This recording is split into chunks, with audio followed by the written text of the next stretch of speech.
नमस्ते। चिकित्सा और स्वास्थ्य कार्यक्रम के और एगो कड़ी में आप लोग के स्वागत करत हैं जा। ई प्रोग्राम में आज हमनी विशेष रूप से बात करब जा मेगा ब्लड डोनेशन के बारे में। ई मेगा ब्लड डोनेशन कब आयोजित करल जाला और ई एकर पीछे कारण कौन चीज है, इस सब के बारे में विस्तार से आप लोग के जानकारी दे के हमने प्रयत्न करब जा। और आज हमने के संगे स्टूडियो में दूगो मेहमान बाते। डॉक्टर जानकी सोनू जी जे नेशनल ब्लड ट्रांसफ्यूजन सर्विस के डायरेक्टर हवन। आपके बहुत बहुत स्वागत करते हैं जाए प्रोग्राम में। धन्यवाद उमा जी, आपको नमस्ते और हमारे सभी दर्शकों को भी हमारा नमस्ते। हाँ, और हमने के दूसरा मेहमान हवन श्री शुभानंद सिगुलाम जी जे ब्लड डोनर्स एसोसिएशन के पीओ हवा। आपके भी बहुत बहुत स्वागत करते हैं जा। बहुत धन्यवाद।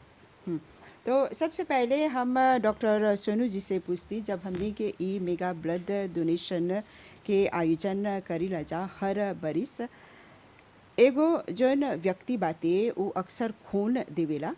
हाँ, तो ओकरा कौन तरह के फ़ायदा होवेला? सबसे पहला अगर आप हमने के ई जवाब सकब दी। देखिए, हम हमेशा से लोगों से ये अपील करते हैं कि वो आकर के अपना खून जो है रेगुलर बेसिस पे दें। और क्यों हम ये अपील करते हैं?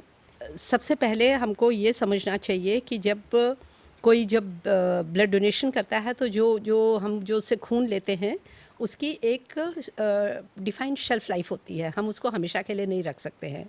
तो ये जैसे मैं हमेशा बोलती हूँ, ये मनी बैंक की तरह नहीं है कि जहाँ आपने अपना पैसा रखा और आपको जो है सूद के साथ जो है आपका पैसा बढ़ेगा। ये ऐसा नहीं होता है, क्योंकि यहाँ पर जब हम ब्लड बैंक में जो है ब्लड रखते हैं तो उसकी एक शेल्फ लाइफ होती है और उसके बाद जो है उसका इस्तेमाल हम नहीं कर सकते हैं। तो पहली बात तो ये है। दूसरी बात, जब हम खून का इस्तेमाल देखते हैं हमारे अस्पतालों में, तो दो तरह से ट्रांसफ्यूशन किया जा सकता है। एक तो जो है कि मान लीजिए किसी का ऑपरेशन है, प्लान्ड है, या हमारे मरीज़ हैं जो हमेशा खून लेते हैं, उनके लिए प्लान्ड होता है ये।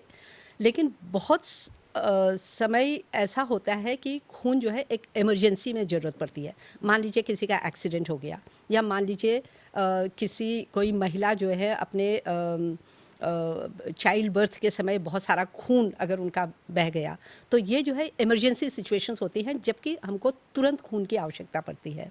तो जब हम लोगों से कहते हैं आप रेगुलरली आके ब्लड डोनेट करें, तो इसका वो इसलिए कि हमारे पास हमेशा ब्लड बैंक में एक कंफर्टेबल, जिसको हम कहते हैं स्टॉक होना चाहिए, ताकि कोई भी जब इमरजेंसी आए हम उसको खून दे सकते हैं। तो इसलिए पहली बात, इसलिए हमको रेगुलर ब्लड डोनर्स की ज़रूरत होती है। दूसरी बात, इसका फ़ायदा क्या होता है डोनर्स को? तो एक तो ये है कि ये ना बहुत बड़ी ह्यूमैनिटेरियन चीज़ है, क्योंकि आप अपने शरीर का एक हिस्सा दे रहे हैं अपनी स्वेच्छा से किसी की जान बचाने के लिए। तो एक सेटिस्फैक्शन होता है, तो ये अपने आप में एक बहुत बड़ी चीज़ है। दूसरी चीज़, जब ब्लड डोनेशन के लिए आते हैं तो वो ब्लड डोनेट करने से पहले हम उनका एक चेकअप करते हैं। ये चेकअप जो होता है, एक तो स्क्रीनिंग होती है, हमारे पास एक क्वेश्चनर होता है। उस क्वेश्चनर के माध्यम से हम उनकी स्क्रीनिंग करते हैं और उसके बाद हम उनका थोड़ा सा एक मेडिकल चेकअप जिसको कहते हैं, जैसे ब्लड प्रेशर लेना या हेमोग्लोबिन टेस्ट करना। तो ये सब चीज़ें हम खून देने से पहले किसी भी डोनर्स में ये चेकअप करते हैं। तो हमारे पास कई बार ऐसा होता है कि कोई डोनर आया, उनको पता नहीं था कि उनको ब्लड प्रेशर की तकलीफ़ है या उनका हेमोग्लोबिन कम है। तो जब वो अपना चेकअप करते हैं, तो जब हम कोई भी एबनॉर्मलिटी पाते हैं तो फिर उनको हम काउंसिल कर सकते हैं, उनको हम रेफरल दे सकते हैं। तो एक तरह से ये जो चेकअप जो होता है, तो उससे भी डोनर्स को फ़ायदा होता है। और तीसरी चीज़ हमने देखा है, और कई ऐसे आर्टिकल्स भी आए हैं कि अगर आप रेगुलर ब्लड डोनर्स हैं तो आपको कुछ बीमारियों जैसे हार्ट डिजीज़ है, तो हमने देखा है रेगुलर ब्लड डोनर्स में इसकी संभावना कम होती है। तो ये जो है ये लॉन्ग टर्म उसमें देखने को मिलेगा कि ये वाकई ऐसा है कि नहीं। लेकिन जब फ़ायदे की ही हम बात करते हैं, तो एक तो ये वो सेल्फ सेटिस्फैक्शन, और दूसरा जो हम ये मिनी मेडिकल चेकअप करते हैं, तो उसके थ्रू कई बार डोनर्स को पता चलता है कि उनको किसी तरह की तकलीफ़ तो नहीं है। बिल्कुल। हाँ, तो शिवानंद जी, आप हमने के बोलिया कि हर बरिस ई मेगा ब्लड डोनेशन के आयोजन करल जाला, और ये जैसे डॉक्टर जी बतैलन कि कैसे एगो जब दुनिया खून देवता ओकर स्वास्थ्य पर कितना अच्छा असर भी पड़ेला। तो आप हमने के बोलिया कि ई मेगा ब्लड डोनेशन जो बाती ई काहे हर बरिस दिसंबर में करल जाला, काहे एकर से पहले नहीं, और ई बरिस कब करल जाता? देखा जब 1998 में हमनी एगो बहुत भारी समस्या पर गरलक लाबंग जिसा में, जैसे कि मैडम सोनू भी साथ रहलन। त हौ दिसंबर महीना में हमनी के खून तनको नहीं रहलक लाबंग जिसा में, और ये जाने ला 98 में तही सब लालवा नहीं रहलक, पी के गाड़ी चलाए के ही सब, तब बहुत एक्सीडेंट हुए। तो हमनी के पड़लक एम्बेसी के बड़ा के एगो अपील करे के जनता लोग से कि आके चाहला खून दे के जले ना लोपिताल में जोन से विश्वास है उ तो वैनकाट लो वैनकाट है। और इ नेपोत कब एक जना से कि एक्सीडेंट हो कि कोनो ऐसा एगो बीमारी हो कि परी ओके ऑपरेशन करे के तो चाहेला करे के लोपिताल में। तो जब लोपिताल में ही हो तो वो पहला बोली लाबंग जिसा के चाहला खून दे के, तो जे लाबंग जिसा में खून नहीं रही तो ओकर ऑपरेशन नहीं सकी होई। तो जब ऑपरेशन नहीं सकी होई तो हौ बीमारी हौ पासियावा के जान सकी चल जाए। तो हमनी ब्लड डोनर्स एसोसिएशन इस समय में जन्म लेलक कि 1998 में हमनी सोचली से ऐसा समस्या नहीं चाहला होई के, और काहे कि हमनी ऐसे सोचिला जा जैसे कि हमनी लेपोक देशम में सब कोई आमिजे करब जा, ढेर पार्टी रहेला, सब कोई बोलाता कि हमनी अब प्रिपरेशन करते सन नया साल के आए के। तो हमनी के चलाई भी सोचे के कि कितने लोग बीमार बा लोपिताल में, वो लोग के खून काम लगेला। जैसे कि जाने ला जा कि जौन पासियों जालीजे होला वो लाने नहीं लाने वो कहते जाली चाहला करते रह के। अभी तो अपने एगो 450-1500 पासियों जौन जालीजे करेला। तो ये कारण हमनी मेगा ब्लड डोनेशन ऑर्गेनाइजे कर रहे हैं जा 2002 से 2002 से शुरू कर ली जा। ऐसा एगो कॉन्सेप्ट अन्नी सा कि सब कोई जान जाए देशम में चाहला के खून दे के। जब वो लोग आमिजे करियन जा तो हमनी के है कैसे डॉक्टर सोनू बोलन हमनी के खून के एगो लाइफ टाइम है, तो उ 35 डेज है जिस 35 जू सकबा खूनवा रखे। तो हमनी के इतना ले खून चाहला हमनी के मांग करे के जनता से कि हमनी सकब जा हाई फास्ट करे हाउ पैदवा। बस कि सब कोई जब अपन लामिज्मा में रही तो कोई नहीं सोचेला जाके खून दे के। तो वो लोग के भी ऐसा हो जाला कि नहीं अब हमनी के एगो किलचिए हो गल बा कि जब कब मेगा ब्लड डोनेशन होई, तो जब मेगा ब्लड डोनेशन होई तो हमनी जाके खून देवब जा, और जितने लोग के काम पर ये लोग के भी मिल जाए, और ये हमनी के बरिस जोन बा निमन से गुजरी। हमनी के जोन पासियों लोग बा वो लोग के तन को एक को तराका नहीं होई लोपिताल में, वो लोग के जब खून काम लगी तो वो लोग के खून मिली। हाँ, और ई बारिश से जोन बातें कब से शुरू होता, कितना बजे से हमने के सकबा बोले, और कितना दिन? देखा पहले जब हमने शुरू कर ले ली जा कहता 2002 में, तो हमनी के एक दिन में बोला चली जाए 21 दिन में मेगा ब्लड डोनेशन बा। तो वो फजीर के 7 बजे से शुरू हुए 6 बजे सामने। तो जब हमनी के कोविड आल तो हमनी के परल दूसर फॉर्मूला करके तो ई कौन चीज कर लें जहाँ हमनी गलबड़ी से शुरू कर ली जा कि हमनी 4 दिन ब्लड डोनेशंस करब जा। तो हमनी के जोन दिन डल रहे जा मंडे 19 लैंडी के ले जिजनेफ के शुरू हुई और बिफे ले वैंडे के समाप्त हुई देशम में 4 दिन लग जाए। वो शुरू हुई फजीर के 8 बजे और तेमिने हुई 5 बजे सांझ के। काहे ऐसे कर रहे जा तो कैसे कि अभी ले सब कोई तो बोला था ना कि अभी तक कोविड बा, अभी तक कोविड नहीं गल बा। तो हमनी नहीं खुशी है सर ढेर कोई आके एगो लाफुल करी हुआ। हमनी काहे बोलत है जा बस कि हुआ जे लाफुल होई तो सकी एगो ऐसा बीमारी हो जाए। और फिर भी जनेला लाबंग जिसा में 4 दिन काहे करत है जा त हुआ पर ही फ्रेश ब्लड के काम में आवेला लोग प्लेटलेट्स करेलन जा तो जब हर रोज के करबा त लाबंग जिसा सकी प्लेटलेट्स करे हई हर रोज के तो उ पासियों लोग के ढेर काम लगेला प्लेटलेट्स तो किफवा टालेर मैडम सोनू सकी तोरा बोले डॉक्टर सोनू बोली काहे इतना परेला डिमांड करते ई कारण हमनी 4 दिन करत है जा और जनता से निवेदन करत है जा कि वो लोग अयन जा एगो फांसों में हमनी हर रोज के बोलब से हमनी जानत है जा कि सब राज्यों हमनी के खुद में दे टेलीविजन भी खुद में दे सब जनता के जनाब से हमनी के ऑब्जेक्टिव बा कि ओमुए हमनी के 1500 पाइंट खून मिली कहाँ पर ही होगा था हमनी करत है जा म्यूनिसिपालिटी के एस्प्लानाड में शहर में वहाँ पर ये लाता डाल दे जा सब सुविधा म्यूनिसिपालिटी साथ में बा मिनिस्ट्री ऑफ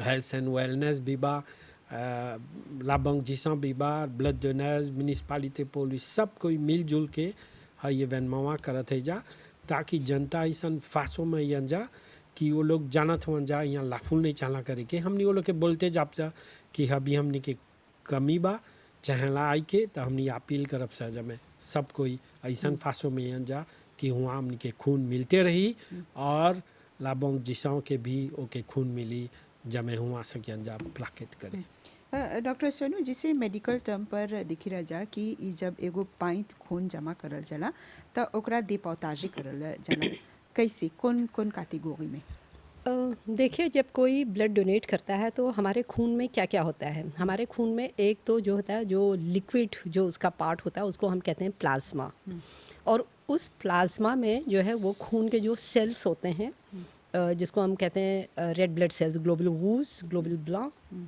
प्लाकेट तो ये जो है सेल्स उस प्लाज्मा में रहते हैं और जो ये ब्लड का जो हर कंपोनेंट है उनका अपना अपना एक फंक्शन होता है जैसे red blood cells globule whose जिसे हम कहते हैं उनका मेन काम जो है शरीर में होता है शरीर के हर भाग में ऑक्सीजन को पहुंचाना इसी तरह से जो प्लेटलेट्स होते हैं तो प्लेटलेट्स का काम होता है कि कहीं भी हमको छोटी सी मान लीजिए कोई इंजरी हो या किसी भी तरह की कोई इंजरी हो तो प्लेटलेट्स सबसे पहले उस स्थान पे जाकर के जो वो खून के रिसाव को ब्लीडिंग को रोकते हैं तो ये प्लेटलेट्स का काम होता है इसके अलावा जो है वाइट ब्लड सेल्स जिनको हम बोलते हैं ग्लोबुल ब्लॉक तो ये जो है हमारे शरीर में एक सैनिक की तरह होते हैं जैसे सैनिक अपने बॉर्डर्स की रखवाली करता है उसी तरह से ये हमारे शरीर की रखवाली करते हैं डिफेंस मैकेनिज्म जो होता है मान लीजिए किसी को कोई इन्फेक्शन हुआ किसी भी तरह का वायरल है बैक्टीरियल है कोई भी इन्फेक्शन हुआ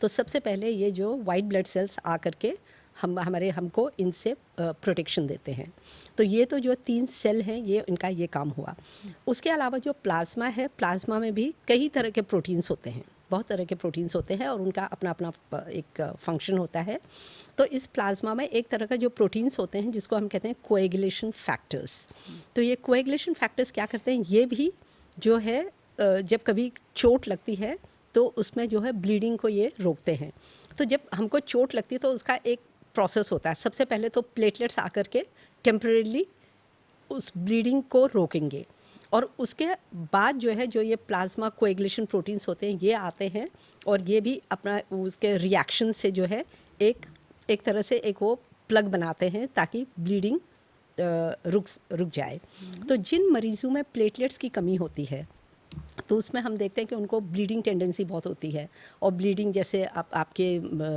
की त्वचा के अंदर या नाक से या मुंह से या औरतों में बहुत ज़्यादा हैवी मेंस्ट्रुएशन तो ये सब इसके सिम्टम्स होते हैं जब प्लेटलेट्स की कमी होती है इसी तरह से जब कोएगुलेशन फैक्टर्स की कमी होती है तो एक तो खास जो टिपिकल होता है हीमोफीलिया जिसे हम कहते हैं उस तरह की बीमारियां हो सकती हैं और दूसरा मतलब हर तरह की जो है उसके ब्लीडिंग डिसऑर्डर्स होते हैं जब हम एक पाइंट खून लेते हैं तो पहले ज़माने में जो है हम खून लेते थे और उसमें जो भी टेस्ट करते थे और उस खून को उसी तरह से होल ब्लड की तरह हम मरीज़ों को देते थे तो अब हम किन मरीज़ों को खून की ज़रूरत पड़ती है ज़्यादातर लोग समझते हैं जैसे किसी को एनीमिया है मान लीजिए हीमोग्लोबिन कम है तो हम कहते हैं चलो एक पाइंट जो है उसको खून दे दो तो उसका हीमोग्लोबिन बढ़ जाएगा तो जब जिसको हीमोग्लोबिन की कमी होती है तो उसमें शायद उसके प्लेटलेट्स ठीक होते हैं और प्लाज्मा में भी कोई प्रॉब्लम नहीं होती, तो उनको सिर्फ जो है ग्लोबुलकूज रेड ब्लड सेल्स की ज़रूरत पड़ती है। दूसरी तरफ एक मरीज़ ऐसा हो सकता है जिसमें प्लेटलेट्स की कमी हो, उसका हेमोग्लोबिन ठीक है, बाकी सब ठीक है, सिर्फ प्लेटलेट्स की कमी है जिसकी वजह से उनमें थोड़ी सी ब्लीडिंग की प्रॉब्लम है। तो ऐसे मरीज़ को जो है ग्लोबुलकूज की ज़रूरत नहीं है, उनको सिर्फ प्लेटलेट्स की ज़रूरत है। तो इसलिए जैसे जैसे ये एवोल्यूशन हुआ ट्रांसफ्यूजन मेडिसिन में, तो हम कहते हैं अब हम जो है होल ब्लड थेरेपी नहीं लेकिन कंपोनेंट थेरेपी पे ज़्यादा ध्यान देते हैं। तो जिन मरीज़ों को एनीमिया है, हीमोग्लोबिन की कमी है, तो उनके लिए रेड ब्लड सेल्स, जिन मरीज़ों में प्लेटलेट्स की कमी है उनको प्लेटलेट्स की ज़रूरत होती है, और जिन मरीज़ों में बाकी और ब्लीडिंग डिसऑर्डर्स की कमी है उनको प्लाज्मा की ज़रूरत होती है। तो इसलिए हम एक यूनिट जो ब्लड हम इकट्ठा करते हैं, होल ब्लड एक जब ये डोनर देता है तो हमारे लेबोरेटरी में उसको हम इन कंपोनेंट्स में उसको सेपरेट करते हैं। तो ताकि यानी ये जो है नेशनल ब्लड ट्रांसफ्यूजन जी हाँ, ये यूनिट में ही होता है। हाँ, ये नेशनल ब्लड ट्रांसफ्यूजन सर्विस में। हाँ। तो हम देखिए ब्लड डोनेशन तो हम पूरे आइलैंड भर में करते हैं, सब जगह। तो ये सारा जो खून जो हम इकट्ठा करते हैं ये आता है हमारे नेशनल ब्लड ट्रांसफ्यूजन सर्विस पे, और वहाँ आकर के जो बाकी और प्रक्रिया होती है, जैसे उस खून का टेस्ट करना, उनमें ब्लड ग्रुप्स का टेस्ट करना, और बाकी जिसको हम कहते हैं कंपोनेंटिंग, कि उस होल ब्लड को उसको अलग अलग जो है हिस्सों में बांटना, ये सब जो है हम नेशनल ब्लड ट्रांसफ्यूजन सर्विस में करते हैं। तो अब मान लीजिए एक दिन में यानी 300 या 1000 पॉइंट खून जमा हो, तो एक दिन में इस सब कंपोनेंट्स के अलग अलग करल जाला या कितना समय लगेला? देखिए उसका एक प्रक्रिया होती है, जैसे हमको प्लेटलेट्स अलग करना है या प्लाज्मा अलग करना है, तो जब हम खून किसी मरीज़ से लेते हैं तो खून लेने के बाद उसके नेक्स्ट 8 घंटों में हमको इसको सेपरेट करना होता है। तो जब हम बहुत ज़्यादा लोग ब्लड डोनेशन करते हैं तो हो सकता है कि हम सारा सब कुछ जो है उसको कंपोनेंटिंग नहीं कर सकते हैं। तो जैसे शिगलाम जी ने बताया, इस बार जब हम मेगा ब्लड डोनेशन कर रहे हैं तो मान लीजिए हमारे पास 1500-1800 यूनिट खून एक ही दिन में आता है, तो ये जाहिर सी बात है कि हम उसको सबको सेपरेट नहीं कर सकते हैं। तो इसलिए हम धीरे धीरे इसको जो है 4 दिन के अंदर इस बार कर रहे हैं, ताकि हर दिन हम जो है एक बड़ा प्रोपोर्शन जो है उसका अलग कर सकें, ताकि ये प्लेटलेट्स वगैरह हमारे मरीज़ों को आसानी से मिलते रहें। दूसरी चीज़, एक और चीज़ जो मैं कहना चाहूँगी, जो प्लेटलेट्स हैं तो उनकी शेल्फ़ लाइफ होती है सिर्फ 5 दिन। खून जो है हम जैसे इन्होंने बताया 35 दिन तक रख सकते हैं, लेकिन प्लेटलेट्स हम सिर्फ 5 दिन तक रख सकते हैं। तो इसलिए, और अभी आप देखेंगे कि यहाँ पे मरीज़ों की, जैसे कैंसर के मरीज़ों की संख्या दिन पर दिन बढ़ती जा रही है। तो जब कैंसर का जो ट्रीटमेंट करते हैं तो उस समय क्या होता है, उनके प्लेटलेट्स बहुत कम होते हैं, तो इन मरीज़ों को हमेशा प्लेटलेट्स की ज़रूरत पड़ती है। तो इसलिए रेगुलर अगर लोग आकर के अपना खून दें तो हमारा जो प्लेटलेट्स की कमी है वो भी नहीं रहेगी। तो इसलिए भी रेगुलर ब्लड डोनेशन बहुत ज़रूरी है। तो अभी जैसे हमने देखा नहीं जा कि कोविड के स्थिति जोन बातें ई तनी कमती होल बा, फिर भी अभी चिंता बनल बाती। लेकिन ऐसे में अगर एगो व्यक्ति अपन वैक्सीन कले बा कोविड के, या फिर ओकरा कोविड होल बाते, तो ओकरा कैसे बोलब जा, वो खून दे के ओकरा संभावना बाते? देखिए जब कोई भी ब्लड डोनेशन के लिए आता है तो हम लोग को 2 चीज़ का ध्यान रखना पड़ता है। पहला कि उस ब्लड डोनेशन से जिस मरीज़ में ये खून जा रहा है उसको किसी तरह की बीमारी ना जाए उसमें, क्योंकि ब्लड जो है देखिए एक बायोलॉजिकल वो है, तो प्रोडक्ट है, और जो डोनर है अगर उसको किसी तरह की बीमारी है तो वो बीमारी हो सकता है उसके खून में भी हो, और उसके खून के द्वारा वो किसी मरीज़ में जा सकती है। जैसे बहुत सारी बीमारियां होती हैं, जैसे HIV है, हेपेटाइटिस B, हेपेटाइटिस C, इस तरह के जो वायरसेस होते हैं ये खून के द्वारा मरीज़ में जा सकते हैं। तो हमारी सबसे बड़ी एक कोशिश ये रहती है कि ये खून जो दे रहा है, जो भी डोनर दे रहा है वो सेफ़ हो, और उसके माध्यम से मरीज़ में किसी तरह की बीमारी ना जाए। और दूसरी चीज़ जो हमको ध्यान में रखने वाली होती है कि ब्लड डोनर ही जो आकर के खून दे रहा है उसको खून देने के बाद किसी तरह की कोई तकलीफ़ ना हो, कोई एडवर्स इफ़ेक्ट डोनर में ना हो। तो ये 2 चीज़ों का ध्यान रखने के लिए हमारे पास जैसे एक डोनर सिलेक्शन प्रोसेस है। तो जैसे मैंने पहले आपको बताया कि एक क्वेश्चनेयर होता है जो हम उसको हिस्ट्री लेते हैं और उस क्वेश्चनेयर के द्वारा हम ये जानने की कोशिश करते हैं कि ये डोनर सेफ़ है कि नहीं और ये डोनर जो है वो खून दे सकता है कि नहीं। तो ये चीज़ें बहुत ज़रूरी होती हैं।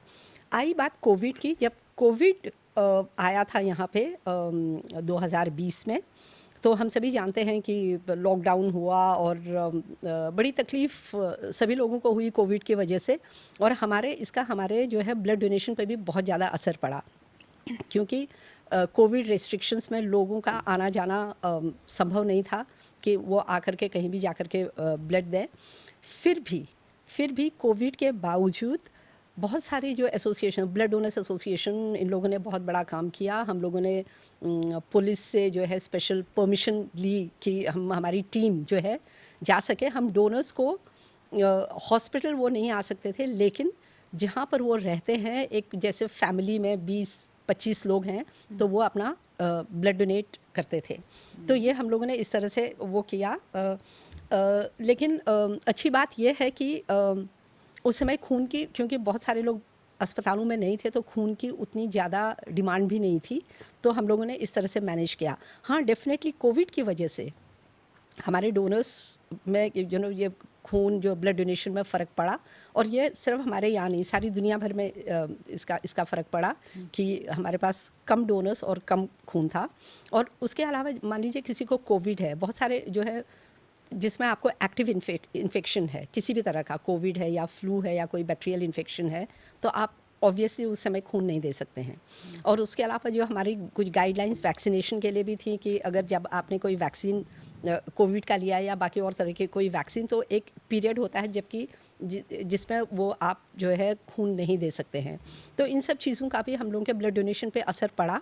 और अभी हम कहते हैं कि धीरे धीरे चीज़ें स्टेबलाइज हो रही हैं, और इस साल हमें ये आशा है कि जैसे प्री कोविड पीरियड में जिस तरह से ब्लड डोनेशंस होते थे और जितना हम ब्लड कलेक्ट करते थे, तो हम वो इस साल वो लेवल जो है उसको अचीव कर पाएंगे। शिवानंद जी, जैसे हमने देखा था जहाँ समय की कमी भी बातें, हाँ, और ई मेगा ब्लड डोनेशन जो न बातें दिसंबर में आयोजित करल जाता 19 तारीख से 22 दिसंबर लिख। आपसे ये पूछती कि आप लोग के तौगत कौन सी बा, हमने जाने जा कि आप साल भर कैसे वजह रक्तदान कार्यक्रम के आयोजन करे रह जा, लेकिन ई मेगा ब्लड डोनेशन के माध्यम से तो लोग की तौगत कौन सी बा?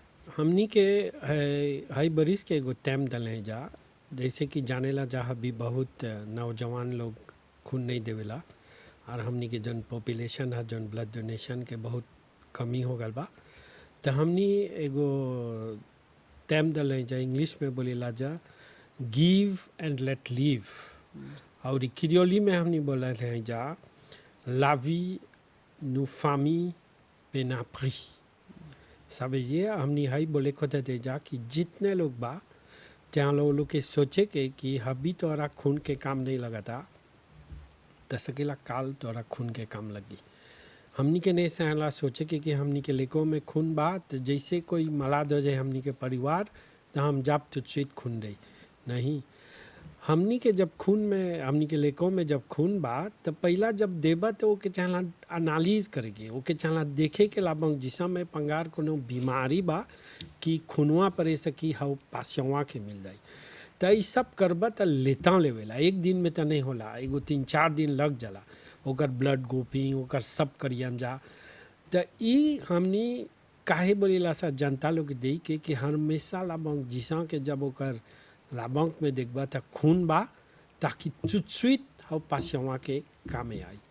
हमनी के ई बरिस के ई इरादा बा 4 दिन कैसे तब यहाँ बोली, हमनी के चाहला वो मिनिमम, हम बोलत हैं वो मिनिमम 1505 चाहला हमनी के मिले के, और हर रोज के जो हमनी के सकी मिली एगो 400-450 तो बहुत अच्छा रहत, ताकि ब्लड बैंक के भी ओके काम लगिला, खूनवन के फ्रैक्शनेशन करके प्लेटलेट्स करे के, और फिर भी जनता लोग के जब हमनी के बोलत है जा ट्रांसैंक्जू तो 4 दिन औरी बढ़ी।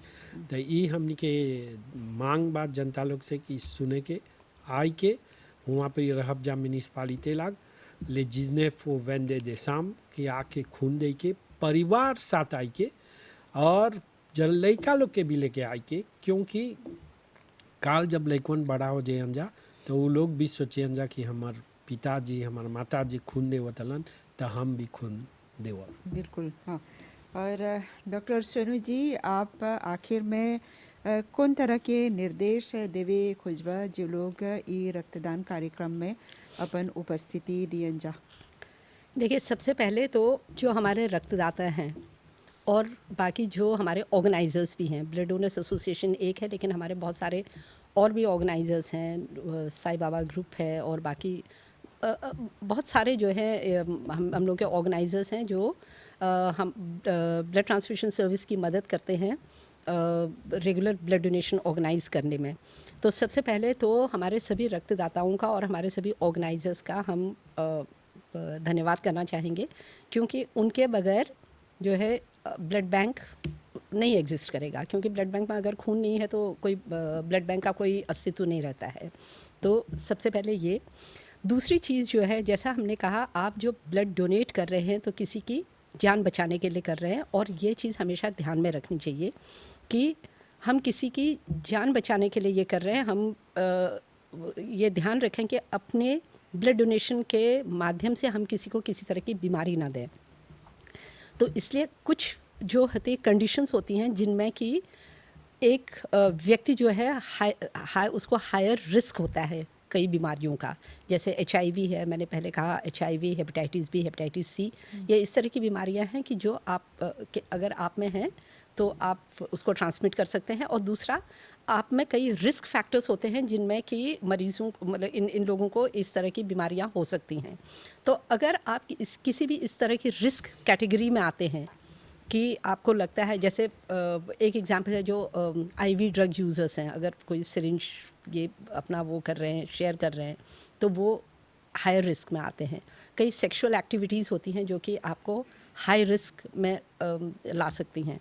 तो इसीलिए हम कहते हैं, अगर आपको लगता है कि आपको पास्ट में इस तरह का इन्फेक्शन हुआ है और आपको किसी भी तरह का रिस्क है, तो आप जो है ब्लड डोनेट ना करें। ये क्यों हम कह रहे हैं, क्योंकि कई लोग प्रश्न पूछते हैं कि ठीक है, अगर हम ब्लड डोनेट कर भी रहे हैं तो आप उसको टेस्ट तो करते ही हैं, लेकिन हमको ये जानना चाहिए कि किसी को अगर बहुत रीसेंट इन्फेक्शन हुआ है तो हम कितना भी उसको टेस्ट करें, हो सकता है कि वो उस टेस्ट में ना आए। तो इसलिए एक डोनर का कर्तव्य होता है, ये उनकी रिस्पॉन्सिबिलिटी होती है कि अपने आप को सेफ़ रखें, और जब आप ब्लड डोनेट कर रहे हैं तो ये एक सेफ़ ब्लड डोनेशन होना चाहिए।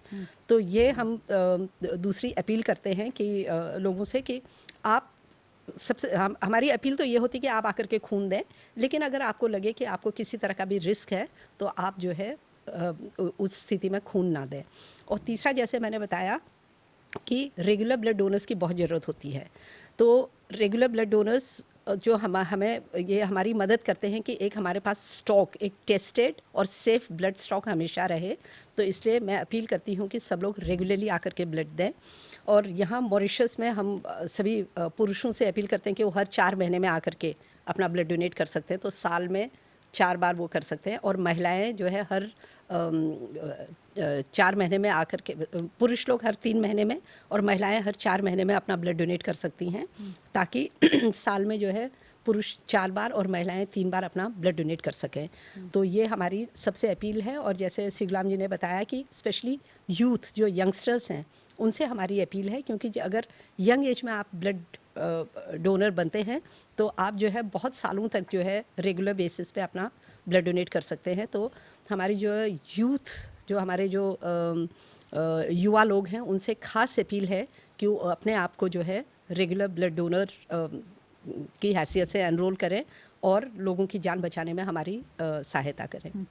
आप दोनों को बहुत बहुत धन्यवाद देवबजा। ये मेगा ब्लड डोनेशन के जो आयोजन हुआ था, एक पर आप लोग विस्तार से हमने के जानकारी प्रदान कर जा, तो हमने ये उम्मीद करते जा ये जो गतिविधि बातें ये सफल हुई। आप दोनों के बहुत बहुत धन्यवाद। धन्यवाद। धन्यवाद। जी हाँ, आज के कार्यक्रम में जैसे आज हमने आप लोग के बताइली जा कि ई जोन मेगा ब्लड डोनेशन आयोजित करल जाता, कहाँ पर करल जाता, आप लोग के केवल ई सूचित कर देवत हैं जा कि ई 19 से 22 दिसंबर लेकर आयोजित करल जाता, वो भी शहर में। तो आप लोग से अपील करा जाता स्वेच्छापूर्वक आके ई परोपकारी के काम में अपन योगदान दे के और ई भाग लेके। तो हमने यही उम्मीद करते हैं जा ई जोन प्रोग्राम बातें ई सफल हुई। तो चिकित्सा और ई स्वास्थ्य कार्यक्रम के ई करी के हमने हजे पर ही विराम देव जा और एगो प्रोग्राम के संगे आप लोग से भेंट करब जा। अभी खातिर हमनी के और हमनी के पूरा प्रसारण टीम के आज्ञा देव जा। नमस्ते।